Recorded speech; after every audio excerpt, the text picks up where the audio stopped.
இந்த சம்பவத்தை அடுத்து மாநகர காவல் ஆணையர் டி.கே. ராஜேந்திரன் நேரில் ஆய்வு மேற்கொண்டார். அப்பகுதியில் போலீசார் கூடுதல் கண்காணிப்பு பணிகளை மேற்கொள்ள வேண்டும் என்று பொதுமக்கள் கோரிக்கை விடுத்துள்ளனர். அங்குள்ள டாஸ்மாக் கடையை உடனடியாக அகற்ற வேண்டும் என்றும் அவர்கள் தெரிவித்துள்ளனர். இதுகுறித்து கூடுதல் தகவல்களை தருகிறார் செய்தியாளர் சுபாஷ். இந்த பகுதியுடைய மக்களுடைய கோரிக்கை என்னவென்றால், இங்கு அமைந்துள்ள மதுக்கடைதான் பல்வேறு சட்ட ஒழுங்கு பிரச்சனைக்கு முக்கிய காரணமாக இருப்பதாகும். ஏனென்றால் இந்த மதுக்கடையானது கடற்கரையை ஒட்டி உள்ளது. பல்வேறு பகுதியிலிருந்து வெவ்வேறு பகுதியிலிருந்து இந்த மதுக்கடையில் வந்து மதுவை வாங்கி சென்று இந்த கடற்கரையில் அமர்ந்து குடித்துவிட்டு செல்கிறார்கள். அது மட்டுமல்ல, பல்வேறு சட்ட ஒழுங்கு பிரச்சனைக்கும் இதுவே பிரதான காரணமாக இருக்கிறது. அது மட்டுமல்ல, வேகமாக செல்லும் பைக் ஓட்டிகள் காரணமாகவும் இது போன்ற விஷயங்களும் சட்ட ஒழுங்கு பிரச்சனை இங்கு சர்வசாதாரணமான நடவடிக்கையாக மாறிவிட்டது.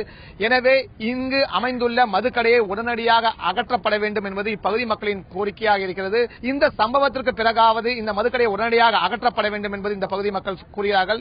இன்று இது தொடர்பாக போராட்டத்தையும் நடத்த திட்டமிட்டிருக்கிறார்கள்.